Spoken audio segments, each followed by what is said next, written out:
Hola, bienvenidos a un nuevo vídeo en el que voy a hablar de la separación en el contexto de un curso de milagros. La separación es el origen de este mundo, de este universo, de todo lo que nosotros percibimos como real.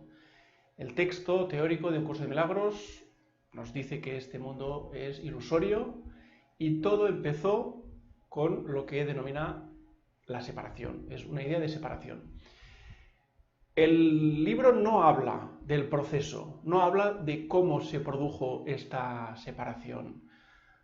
Pues probablemente para evitar caer en todo tipo de interpretaciones erróneas. Directamente nos habla de todo el proceso de inversión del pensamiento.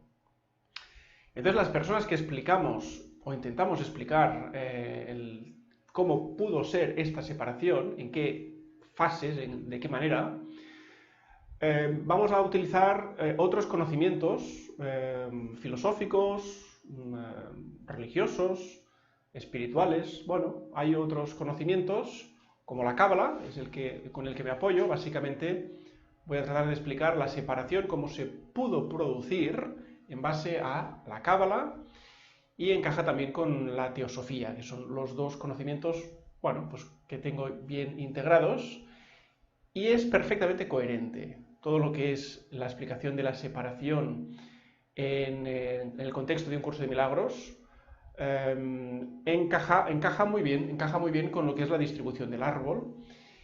Bueno, y todo lo que voy a explicar ahora es en base al árbol de la vida de la Cábala, tomando como referencia la idea original en la que aparece lo que es la separación.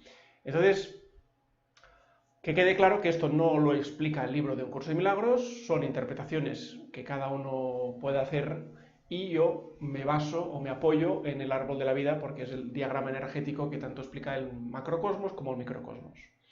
Para hablar de la separación tenemos que hablar a nivel macrocósmico, es decir, cuando todo era una mente unificada, el hogar donde estamos con nuestro Padre que nos creó. Las palabras también se pueden sustituir, podemos hablar de la fuente de la vida, podemos hablar de, bueno, o ponerle el nombre que más cómodo, con el que más cómodo nos sintamos, ¿no? Pues la conciencia cósmica, la fuente, el Padre, Dios. Como un curso de milagros utiliza terminología cristiana, pues voy a utilizar estos términos. Bueno, entonces representa que en el origen solo hay una mente divina y perfecta que todo lo abarca, que es altamente creativa y que esta mente Dios, la fuente, la comparte con el Hijo. Hay una creación. Para que haya una paternidad tiene que haber una filiación. Entonces, si entendemos que hay un padre, es que hay un hijo. Es lo que da, bueno, es lo que permite entender que haya estos tres elementos que podemos entenderlos como diferenciados, Padre, Hijo, Espíritu Santo, pero que en realidad están unidos. Aquí están los tres. Y por Espíritu Santo vamos a entender que es una mente creativa, creadora de realidades. Dios, el Hijo, que es la creación del Padre, que tiene los mismos atributos que Dios, ¿no? El Hijo, lo ponemos aquí, y la inteligencia creativa. Esto encaja muy bien en el árbol de la vida porque aquí tenemos la sabiduría de Joumá y aquí tenemos la inteligencia o el entendimiento de Binah. Entonces es una tríada superior, una tríada espiritual que, bueno, a la que se refieren otras muchas religiones.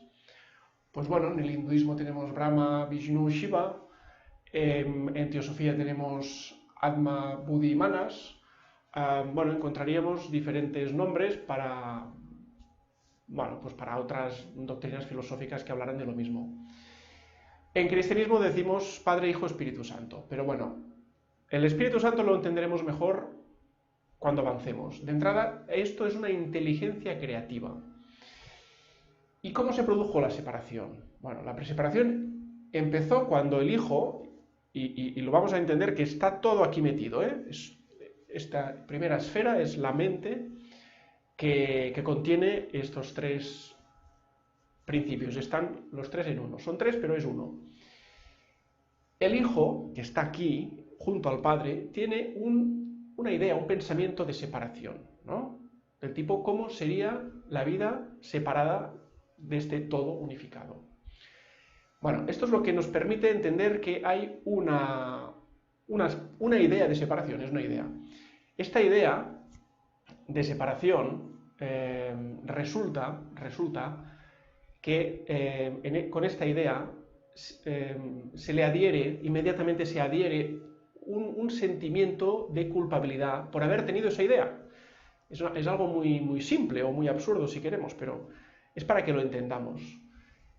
Y estamos hablando a nivel macrocósmico, o sea, no lo podemos relacionar con lo que es nuestra vida cotidiana, de momento. Entonces, la idea de separación, de plantearse cómo sería una vida separada del todo, genera automáticamente un sentimiento de culpa, una culpabilidad. Bueno, entonces, este es el primer paso. El primer paso es una idea de separación, y es cuando podemos ubicar al hijo en este lado. Entonces, gracias al psicoanálisis sabemos que hay unos mecanismos de defensa, la psique tiene unos mecanismos de defensa. Cuando surge un sentimiento, una emoción altamente desagradable, incómoda o traumática, ¿no? Algo que es muy difícil de gestionar, pues la propia psique tiene unos mecanismos de defensa, como es la negación, la supresión, la represión y la proyección. Entonces, aquí nos interesan estos últimos, represión y proyección. Son los que empleamos para explicar el proceso. Represión y supresión. ¿La represión qué es? Todo aquello que nos genera un alto nivel de malestar, de ansiedad, bueno, un sentimiento de rechazo, porque no nos gusta aquello que estamos sintiendo, lo ocultamos en el inconsciente. Es decir, que dentro de la psique se crea un espacio en el que podemos almacenar aquello que nos resulta desagradable, incómodo. A niveles más cotidianos está la no aceptación, está el no querer ver aquello que no nos interesa. Bueno, hay diferentes maneras de entender este mecanismo de defensa, pero la represión sería algo que queda muy escondido. Entonces, en el momento en que se reprime un sentimiento y pasa a una zona de la psique, de la mente, de esta mente del hijo, es una mente separada, es una mente que pertenece al padre, pero está separada en este momento. Entonces, ahí hay un desdoblamiento, ¿no? Hay un desdoblamiento, hay un pensamiento de separación que genera un espacio alternativo en el que ocultar ese sentimiento desagradable, esa culpabilidad. Aquí es cuando podemos ver que la mente toma una parte consciente y una parte inconsciente. En el momento en que surge un inconsciente en el que ocultamos algo, entonces es que la mente ya no es una, ya es dual. Aunque esta tríada superior es unitaria, entendemos que hay una separación en la que hay mente consciente, mente inconsciente. Por tanto, aquí ponemos lo que es la parte consciente y aquí ponemos la parte inconsciente. Bueno, después tenemos otro mecanismo, que es el de la proyección. Pues cuando... Y esto sí que todos lo podemos reconocer, ¿no? Cada vez que ocurre algo que no nos agrada, que no nos gusta, que no nos sale bien, le echamos la culpa a este o al otro, o a los políticos, o a la vida, o a la sociedad, o a la economía, a quien sea. Siempre intentamos ser inocentes, siempre intentaremos ponernos del lado de la verdad y de la razón, ¿no? Siempre están equivocados los demás. Entonces la proyección, esto no ha salido bien porque es culpa de esto, es culpa del otro. Bueno, entonces la proyección es algo que ya conocemos muy bien. ¿Y qué ocurre? Que en este nivel macrocósmico la proyección no puede darse porque no hay... Aquí cuando hablamos del hijo hablamos de la filiación entera, hablamos de toda la humanidad. Entonces, claro, la humanidad sigue siendo una. Por tanto, no hay nadie más a quien echarle la culpa. Entonces es cuando se produce lo que el curso de milagros habla del sueño, y esto sí se menciona repetidas veces en el texto. Habla del sueño de Adán, ¿no? Aquí también podemos poner Adán y Eva. El sueño de Adán simplemente es que cae en una ensoñación en la que la mente la mente creadora de realidades, es una inteligencia creativa, puede intentar deshacerse de esta culpa. ¿Y cómo? A través de un sueño. El sueño es otro mecanismo, y esto nos ocurre en la vida propia, cotidiana, soñando, a través del sueño, de los sueños que tenemos cada noche, liberamos emociones, cosas que han quedado pues, en el subconsciente o el inconsciente, y hay una parte del sueño que es de desahogo emocional. Entonces, aquí es cuando se produce, en este sueño, se produce la creación de un mundo, ¿no? Los sueños no dejan de ser un escenario que está todo en nuestra mente, y nosotros vivimos como real cuando estamos soñando. De aquí surge un sueño que sí permite crear un escenario en el que se pueda proyectar. Bueno, entonces es cuando ya tenemos un poco más claro lo que es la separación, ¿no? Tenemos una idea de separación, el hijo dice cómo sería la vida separada del todo, allí se le adhiere un sentimiento de culpa, y para tratar de eliminar, de deshacer esa culpa, se proyecta un sueño. Cae en un sueño en el que proyecta una historia. Aquí está el soñador y aquí estaría la historia soñada. Es un sueño macrocósmico, un sueño de dimensiones cósmicas, porque claro, de este sueño saldrá el universo entero. Entonces, bueno, esto nos permite entender que en el origen de todo esto hay una culpa inconsciente que queremos liberar. Y es lo que da lugar a este sueño que nosotros vivimos como real. Bueno, entonces, ¿por qué no nos quedamos solo con este sueño y de aquí ya el universo y todo lo demás? Pues bueno, porque aunque el texto teórico del curso de milagros no habla explícitamente de la reencarnación ni del que venimos una y otra vez, esto no se menciona, sí se menciona de que podemos ahorrarnos siglos de experiencias si tomamos las lecciones del curso, ¿no? Entonces esto sugiere que venimos una y otra vez, como también pues, se habla en la Cábala pues, de la rotación de las almas, de la reencarnación, de la rueda del samsara, del renacimiento, en fin. Ya cada filosofía o cada conocimiento espiritual, esotérico, tiene su terminología, pero entendemos que en una sola vida es imposible despertar de este sueño macrocósmico. Entonces, el proceso sería un sueño en el que se intenta deshacer esa culpa, y en ese sueño se produce una segunda gran ilusión. La primera es la creación de una mente inconsciente que aloja una culpa que no existe, pero que el hijo la ha aceptado esa culpa, cree que es culpable. No es culpable porque Dios no ha castigado a nadie, no culpa a nadie, Dios es ajeno a todo este proceso. Pero el hijo acepta esa culpa y entonces tiene el sueño en el que proyecta un escenario en el que hay infinidad de seres.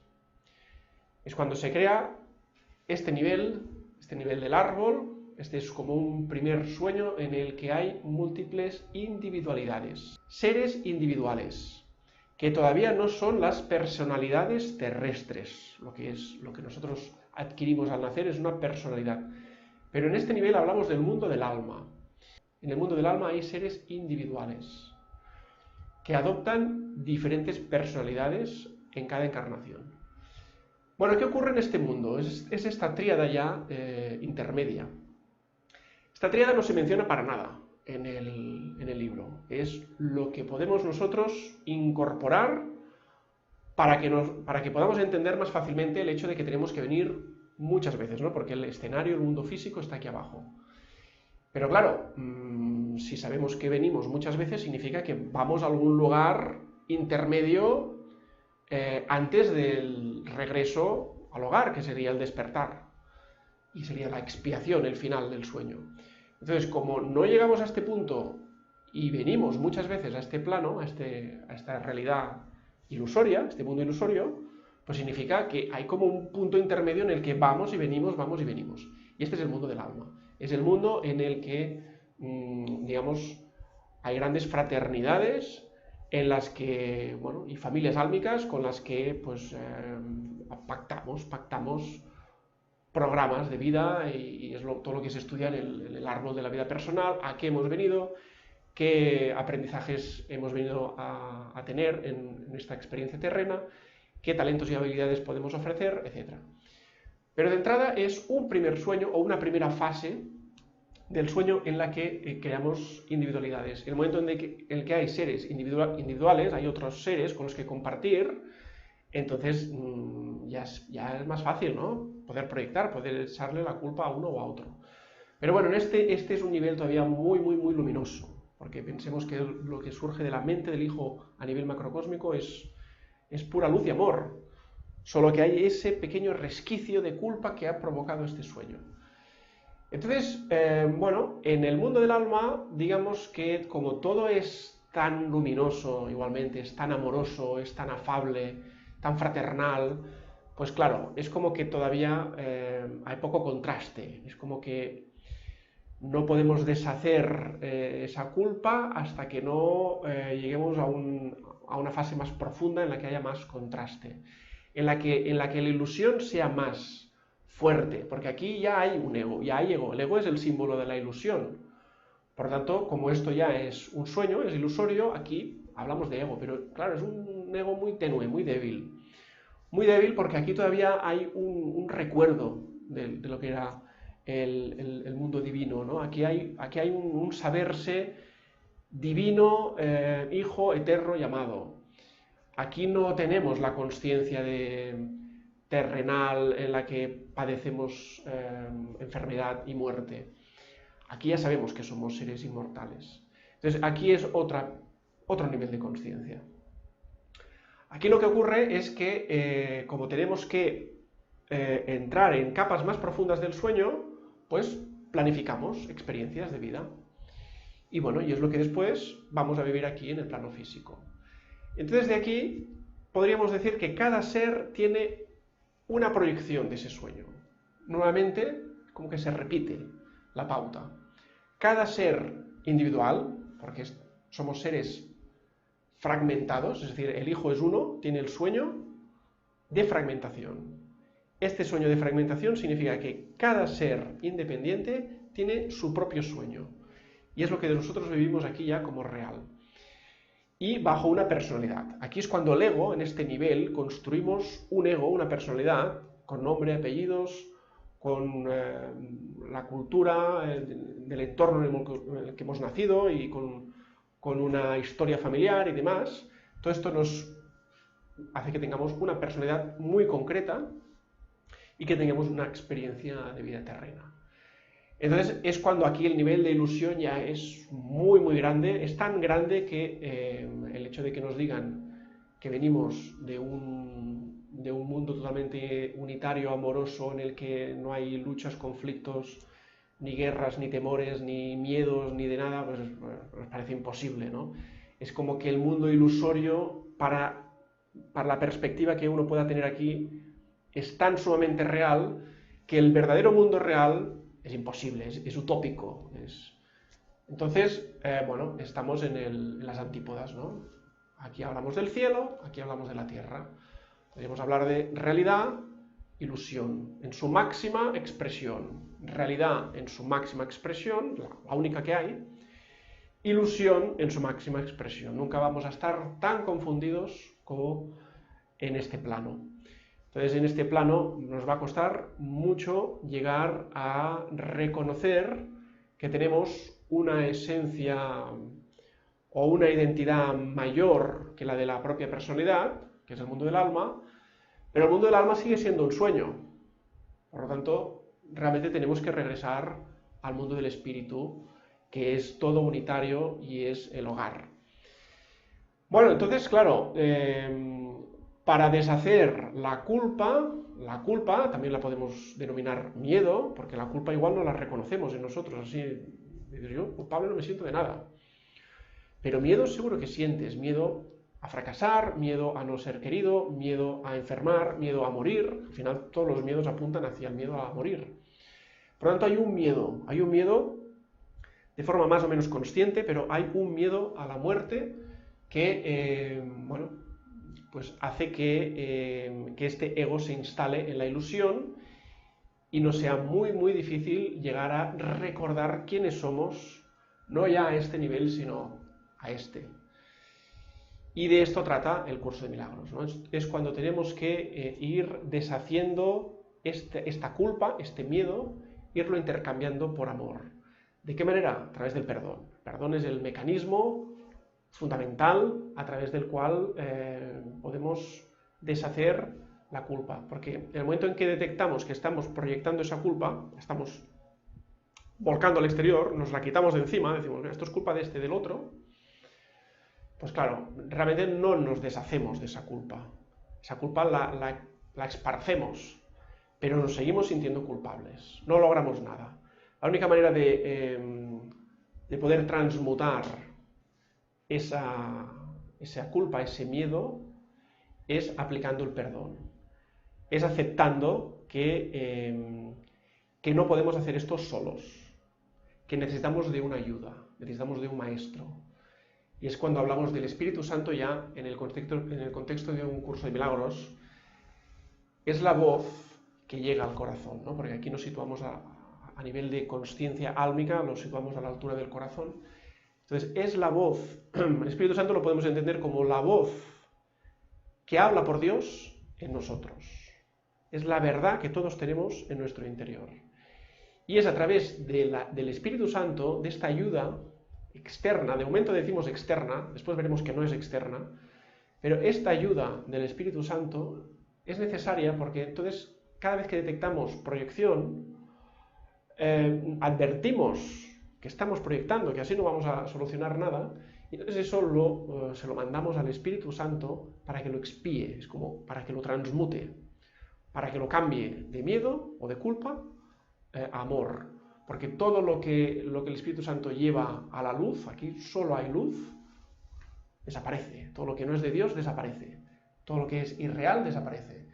Entonces, ¿por qué no podemos llevar las culpas a lo que es el nivel del alma? Porque esto sigue siendo un sueño.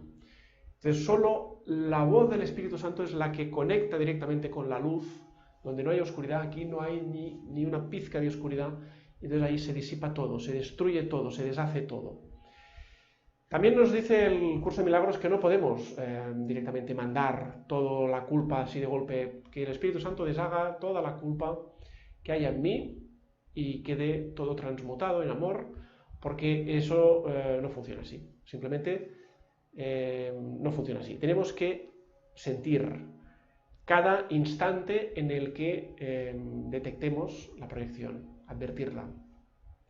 Y entonces es cuando podemos pedir esta asistencia al Espíritu Santo. Cada uno puede utilizar también la terminología que quiera. Podemos pedir expiación, corrección, anulación.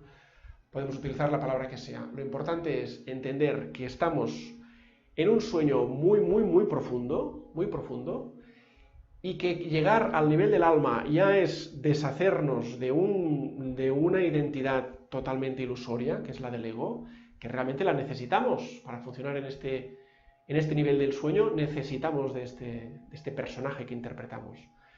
Pero tenemos que tomar conciencia de que hay un nivel de identidad más profundo, que es el nivel del alma. Y todos los aprendizajes que estamos viviendo en este plano son para el alma, realmente son para el alma. El alma somos nosotros mismos, pero en un nivel de profundidad mayor, en un nivel de conciencia mayor. Entonces, todo lo que vivimos aquí, agradable, desagradable, bueno, con mayor o menor implicación, interés, o con mayor sensación de dificultad, todo eso son aprendizajes para el alma. Realmente nosotros, pues bueno, a lo más que podemos aspirar es a sentir una autorrealización, una plenitud, por estar cumpliendo el propósito de vida que ha programado el alma. Es cuando conectamos el nivel del ego, el nivel de la personalidad, con el nivel del alma, y eso nos puede dar la autorrealización, la satisfacción personal. Pero eso no es el despertar, ni mucho menos. Eso nos puede dar lo que el curso denomina un sueño feliz, pero no es el despertar. Para alcanzar un despertar tenemos que seguir vida tras vida con esta práctica de mente correcta, mente recta, en el sentido de darnos cuenta cada vez que estamos proyectando ese miedo, esa culpa, y en esa corrección a través del perdón se va depurando. Entonces es un proceso que es muy largo, o sea, el curso nos da las pautas, la manera de poder hacerlo, pero el proceso es largo. Entonces esta es la manera en que podemos realmente llegar a deshacer todo este sentimiento de culpa original que sintió el hijo, que el hijo somos todos, y que con la implicación de todos podemos llegar a despertar. Pero el despertar tiene que ser colectivo, no basta que despierte un solo miembro de este nivel del sueño, porque eso es un fragmento. Entonces tenemos que ser todos. Para que el despertar sea total, tiene que ser todos los seres de la humanidad los que nos demos cuenta y en este proceso pues alcancemos un nivel de conciencia en el que ya no veamos, al no proyectar nada, porque no nos vemos capaces de atacar, de acusar a nadie, significa que ya dentro todo hay amor y todo lo que vemos afuera es un reflejo de lo que hay dentro. Entonces solo vemos un mundo feliz. Al final es lo que el curso denomina un mundo real. El mundo real es un mundo en el que no hay dolor, no hay sufrimiento, no hay guerras, no hay pugnas, porque no podemos llegar a percibir nada de todo eso si es que en nuestro interior eso no existe. Porque la proyección siempre necesita de un juicio, bueno, malo, justo, injusto. En el momento en que ya la parte de la culpa inconsciente ha quedado relegada a su más mínima expresión, ya no veremos nada de todo eso. Solo vamos a ver aspectos luminosos. Entonces, bueno, ese es el mundo real. Y ese es el último paso antes de lo que es la expiación completa, que es el proceso inverso, ¿no? Si la separación es un proceso de descenso y de un sueño cada vez más profundo, la expiación en minúscula es el proceso, el día a día, pero la expiación en mayúscula es el deshacer toda la culpa que el hijo sintió al tener esa idea de separación del todo. Y de esa manera uno regresa al hogar regresa al hogar simplemente despertando del sueño. En ese despertar del sueño el hijo se da cuenta de que todo fue un sueño y ya está, y no ha pasado nada. Pues bueno, esta es la explicación que puedo hacer de lo que es el proceso de separación, teniendo en cuenta que se produce este desdoblamiento en la psique entre consciente e inconsciente, que es lo que de la parte del inconsciente se entiende que surge un sueño en el que intentamos deshacer toda esa culpa. Y esta es la historia soñada por el hijo. Y si llegamos a incorporar este conocimiento en nuestro día a día, podemos ver que realmente las cosas cambian. El pensamiento cambia. Un pensamiento, digamos, más positivo en el sentido de que todo lo que aquí vivimos forma parte de un sueño, dentro de un sueño, también podría entenderse. Pues es como que, bueno, esto es una película, pues bueno, pues voy a vivir esta película, voy a sacarle un provecho a todo, a lo bueno y a lo malo, porque en realidad todo es bueno porque a todo lo que saquemos un provecho a nivel de conocimiento para el alma es un avance hacia estadios más elevados de conciencia. Bueno, pues hasta aquí la explicación de este vídeo, muchas gracias por estar ahí y hasta la próxima.